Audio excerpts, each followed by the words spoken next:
Bonjour à toutes et à tous. Je vous retrouve pour un épisode solo. Il y a eu plusieurs épisodes, là, il y a eu beaucoup d'épisodes en interview ou en duo, qui j'espère d'ailleurs vous ont plu. Il y a eu un épisode bonus aussi avec Gaëlle Faure sur la protection énergétique qui est sorti vendredi dernier. Parce que voilà, je voulais le mettre quand même en 2025. C'est vraiment un épisode bonus qui me semblait vraiment primordial et important. Allez l'écouter si c'est pas encore fait. Je trouve que c'est une belle invitation pour cette fin d'année, pour les différents enseignements aussi que 2025 a potentiellement voulu exprimer ou s'exprimer à travers nous. Donc voilà, je vous recommande cet épisode. Mais aujourd'hui, c'est un épisode solo. Nous sommes, enfin vous allez l'écouter à partir du 26 décembre, qui est pour moi mon anniversaire. Donc à l'heure où vous l'écouterez, moi je l'enregistre, c'est le 16 décembre, donc c'est pas encore le jour J, mais donc ça sera le jour de mes 29 ans. Et du coup, c'est chouette, j'avance dans la vie. Et donc j'ai intitulé cet épisode Révolution solaire, puisque en astrologie, on parle de révolution solaire quand on arrive à nouveau à notre jour de naissance. Voilà, c'est-à-dire que le soleil a fait tout le tour pour retourner à son emplacement le jour de naissance. Donc voilà, je l'ai intitulé comme ça. Et vu que moi, je suis de fin d'année, ça me permet aussi de vous partager un peu mes grandes compréhensions, les grandes étapes de cette année 2025.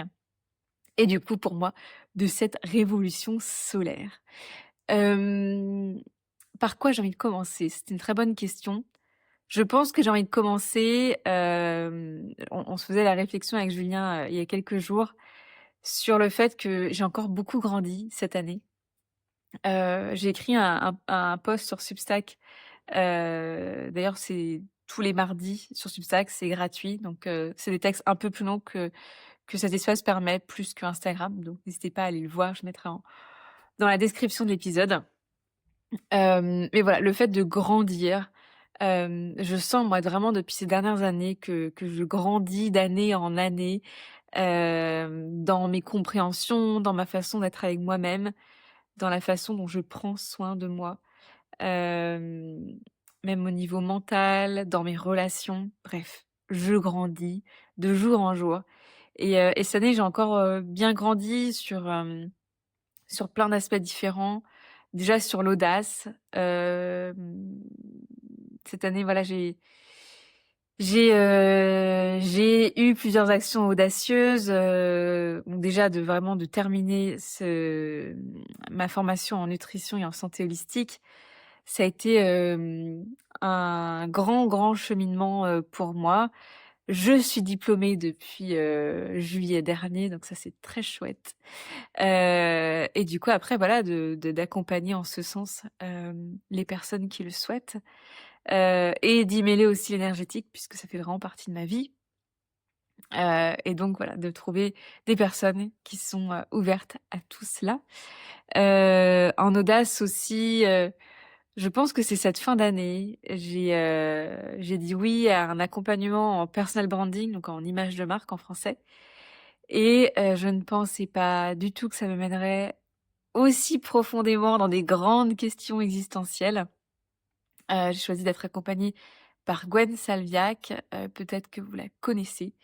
À l'époque, elle était très connue sur l'aspect de développer son compte Instagram et maintenant elle est beaucoup plus dans le personal branding, l'image de marque, créer son monde dans son monde. J'aime beaucoup voilà cette phrase qu'elle partage. Et du coup, c'est beaucoup d'audace parce que ça m'a amené à réfléchir à tout mon passé, la société dans laquelle je suis née, tout mon cheminement, les grands cours artistiques qui ont marqué et aussi de réfléchir un peu à d'autres possibilités en termes entrepreneuriaux. Donc là, je crois qu'il y a une nouvelle entreprise qui est en train d'être euh, pensée pour être créée dans les prochains mois à venir. Donc c'est vraiment à l'état de balbutiement. J'en parle pas ici parce que c'est vraiment trop prématuré. Mais voilà, j'imaginais pas ça du tout et je me retrouve à nouveau dans ces énergies de création, dans ces énergies de début où tout est possible et en même temps bah faut trouver une structure, faut trouver un voilà un sens global et puis un sens aussi pour ces prochaines années. Donc voilà, donc c'est très chouette. J'ai hâte de vous en parler, ce sera courant 2026. Mais voilà, je retrouve cette audace des débuts entrepreneuriaux et ça m'a fait un bien fou. J'en avais besoin, je crois.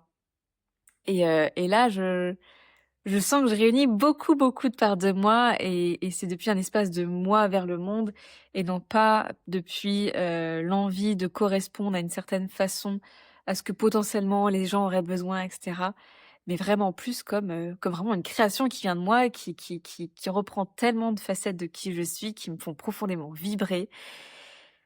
J'ai hâte, voilà, je ressens l'énergie à nouveau là de cette excitation et j'ai hâte de vous en parler plus. Mais patience, patience, patience, tant pour moi que pour vous. Qu'est-ce que j'ai envie de vous dire encore de cette année 2025, de toutes, voilà, de tous ces 28 ans pour moi.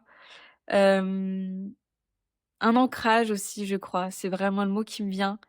Le fait d'être bien là où je suis à l'instant T. Si vous me suivez depuis des années, vous savez que, j'ai adoré habiter à l'étranger. Avec Julien, nous avons habité pendant 10 mois entre 2022 et 2023 en Amérique centrale. On a surtout habité au Costa Rica, puis on avait aussi voyagé un peu au Guatemala et au Mexique. Mais voilà, c'est cette envie d'ailleurs, est toujours présent et c'est vrai qu'en 2023-2024, ça a été, difficile pour moi de ne pas explorer ailleurs. Mais c'est comme ça. Et là, cette année, je me suis sentie beaucoup plus ancrée là où je vis, là où nous vivons. Donc c'est Erquy, en Bretagne, à Côte d'Armor, sur voilà la côte, du nord de la Bretagne. Et je pense que ce qui a beaucoup joué, c'est que nous sommes fait des amis, en local. Et ça, pour moi, ça a été vraiment, changeant. Ça a été important et ça m'a fait énormément de bien. Donc aujourd'hui, je suis vraiment, bien entourée, par des belles personnes avec des parcours différents, avec des personnalités qui sont différentes et c'est extrêmement enrichissant. C'est chouette de savoir que l'on peut aussi, compter sur des personnes proches autour de nous, et pas qu'en virtuel et donc ça, c'est vraiment extrêmement précieux. Cette année aussi, bah, ça a été, des belles rencontres en physique. Je pense à Sabrina, mon amie Sabrina Berchini, dont vous avez peut-être entendu son histoire d'amour et de rencontre avec son mari qui est sorti, autour du 12 décembre, l'épisode 128 si je ne me trompe pas.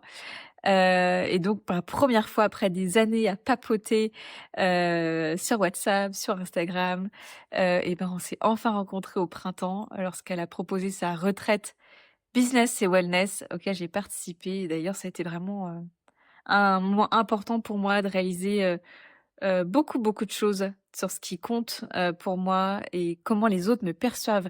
Parce que, ben, en fait, je sais comment moi je suis, mais comment les autres me perçoivent, pas forcément. Et donc, vu qu'on est dans une retraite, il y avait 2 autres participantes, Sandy et Pauline.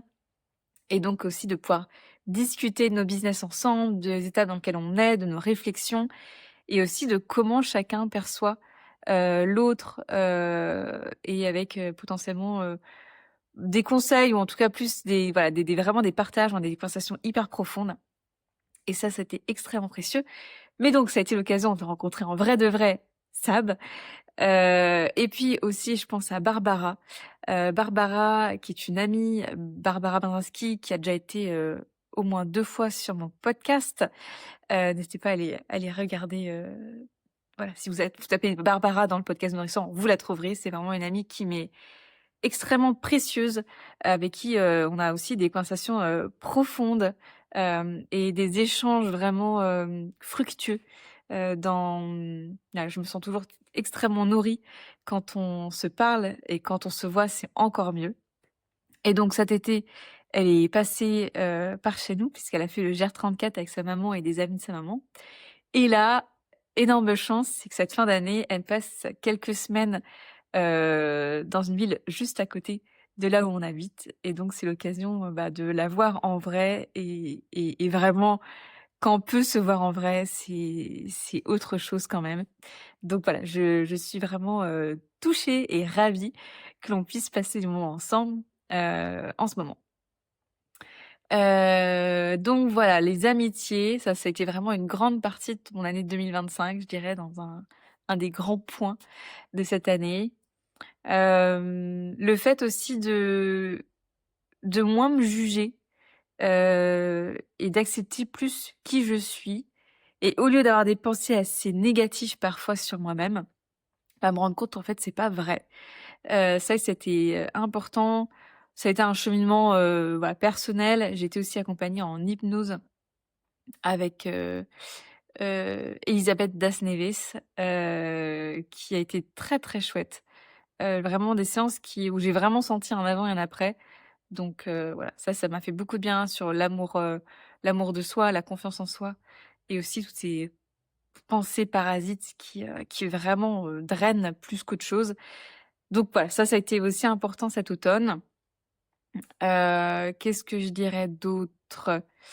Si, au niveau de la santé aussi parfois, j'avais une forme d'orthorexie, vraiment de faire au mieux, mais et du coup, dès que je savais que c'était pas ce qui était le mieux, il y avait parfois une pensée, un peu, jugeante à mon égard et en fait, là, cette année, je crois que je me suis un peu plus, je me suis rendu compte que je fais vraiment quand même beaucoup de choses au service de mon corps, au service de ma santé.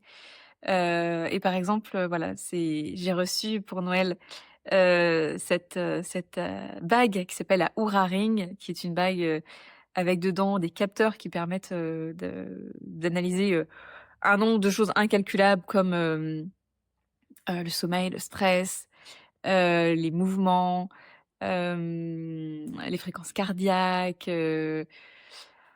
enfin, le cycle, féminin et cetera et ça permet de donner plein d'informations et je pensais que parfois certains jours je ne bougeais pas beaucoup et au final quand je regardais mon nombre de pas, c'était pas si catastrophique que ça. Donc parfois d'avoir un peu de données concrètes, ça m'a permis de me rendre compte que parfois je me juge beaucoup trop, et que c'est pas la réalité.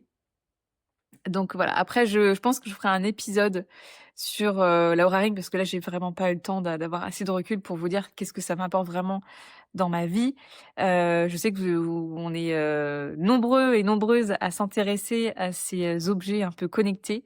Ce qui est chouette avec la Oura Ring, c'est qu'il y a pas besoin d'être constamment connecté.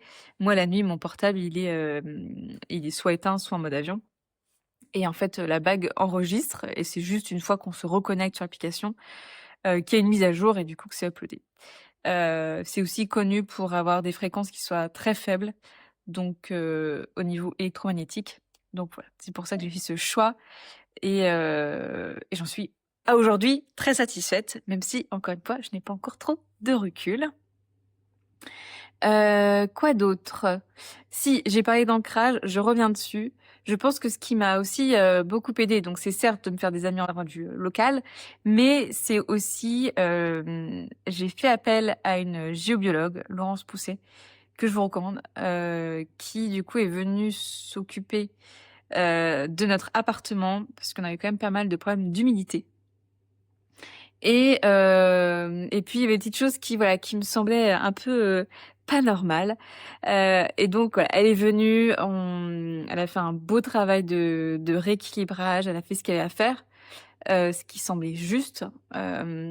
Et c'est vrai qu'avec Julien, on se faisait la réflexion qu'on se sent quand même beaucoup plus chez nous et avec beaucoup plus de phrases du style: «Oh j'ai hâte de retrouver notre cocon, notre chez nous». Donc je pense que ça, c'est un bon marqueur et ça a été fait cet automne et ça a été, je crois, vraiment important, pour justement, voilà, nous sentir bien là où on est, à l'instant T et après la suite, le futur, eh bien, on verra. Quoi d'autre? Quoi d'autre? Quoi d'autre? J'ai osé cette année aussi proposer des soins collectifs. Ça a été des moments vraiment très beaux, tant pour moi que pour les participants et les participantes. Je dis vraiment les 2 parce que j'adore accompagner autant les hommes que les femmes. Hem, Heureusement aussi que les hommes souhaitent prendre soin d'eux, et pour moi à chaque fois c'est voilà un bonheur quand un homme réserve un soin ou participe à un soin collectif. Mais voilà, j'ai vraiment eu des très beaux moments. En plus, voilà, en soin collectif, je prends toujours un moment pour, venir checker la personne, voir s'il y a besoin s'il y a besoin de faire quelque chose et les retours sont toujours très, très beaux aussi donc voilà, j'ai adoré proposer ça cette année. Peut-être que j'en proposerai un pour, le début 2026. Si c'est le cas, suivez-moi sur Instagram, c'est là où il y a toutes les informations. Mon compte, c'est Mélanie Notary, donc c'est assez simple à me trouver. Et voilà. Mais ça a été vraiment aussi important pour moi d'oser proposer ça, de le vivre et d'être absolument ravie parce que oui, l'énergie qui existe pendant ces soins collectifs, c'est tellement, tellement beau. Et puis on sent vraiment la force du collectif et ça, c'est magnifique à voir, enfin à ressentir. Voilà. Il s'est passé beaucoup de choses cette année. Il y a eu voilà toute cette partie de comment dire, de réflexion. D'ailleurs, le podcast que vous êtes en train d'écouter a pris quelques mois de pause au printemps. J'avais besoin de prendre du recul. C'est, vous savez, beaucoup d'énergie, beaucoup de temps aussi pour moi de créer tout ce contenu pour le podcast. Et je crois que j'avais vraiment besoin de prendre voilà, un pas de recul, ça se dit, je suis pas sûre. Enfin bref, du recul. Et ce qui m'a vraiment boosté et ce qui a amené des changements sur ce podcast, c'est quand l'entreprise avec laquelle je suis passée pour créer mon podcast, une sorte d'incubateur de podcast qui s'appelle Podcast Mania, que je vous recommande, et bien ils ont organisé une journée pour fêter leur, je ne sais plus combienième, je sais plus, bref, c'était pour une année anniversaire pour eux. Et je me suis retrouvée en mode c'est moi qui ai fait le plus d'épisodes. J'étais un peu la doyenne, non pas en âge, mais en épisodes et dans mon avancement sur le podcast.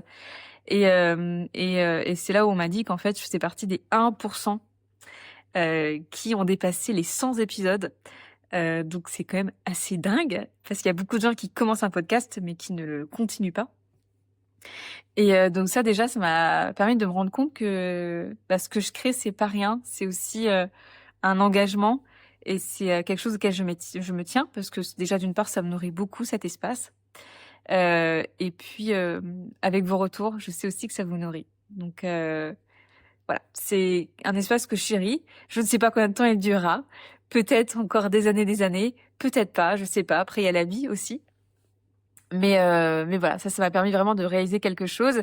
Et puis aussi, quand on m'a conseillé de passer en format vidéo sur YouTube, c'est vrai que jusqu'alors, tous mes épisodes étaient sur YouTube, mais juste avec une bande son. Là, du coup, depuis le mois de juin, ils sont en format vidéo. Et ça a beaucoup plu et ça plaît beaucoup parce que je vois que, ouais, je suis partie d'un compte YouTube avec, je crois qu'une cinquantaine de personnes qui étaient abonnées et là, on est presque 200. Donc c'est trop chouette et ça montre voilà qu'il y a beaucoup plus d'écoute maintenant sur YouTube aussi. Avant c'était vraiment beaucoup plus les plateformes d'écoute comme Apple Podcast, Spotify, Deezer, etc. Donc c'est chouette. Donc il y a eu ça comme changement aussi. Et puis voilà, c'est quand même fou de se suivre avec autant d'années sur ce podcast qui a commencé en s'appelant Permission entrepreneuriale c'était l'été 2022 juste avant qu'on parte au Costa Rica. Et puis voilà, on arrive en fin 2025 et ça fait voilà 3 ans et ça ne fait que continuer. Donc je suis vraiment très contente aussi, tant pour moi de continuer à vous proposer ça, que toutes les écoutes que je vois au fur et à mesure sur les différentes plateformes. Ça me touche beaucoup. Et ce qui me touche encore plus, c'est quand vous m'envoyez des messages suite aux épisodes. Parce que je sais que voilà, ça vous prend du temps. Certaines personnes n'aiment pas forcément écrire, mais moi en tout cas quand je reçois ces messages, ça me fait un bien fou parce que c'est comme si soudain moi quand je partage un podcast, je ne sais pas qui va l'écouter et là ça rend plus concret ce qui se passe après l'enregistrement, le montage, la programmation et ça pour moi c'est vraiment précieux. Je vois que la luminosité baisse, donc voilà, ça va être le moment de clôturer. En tout cas, merci encore pour vous, pour votre présence cette année 2025. Merci de me suivre. Et puis, c'est parti pour une nouvelle année 2026 qui pointe le bout de son nez avec voilà, toujours plus d'interviews nourrissantes, d'épisodes nourrissants. Et je vous souhaite surtout une vie nourrissante. C'est ça le plus important. Je vous embrasse et je vous dis à très bientôt.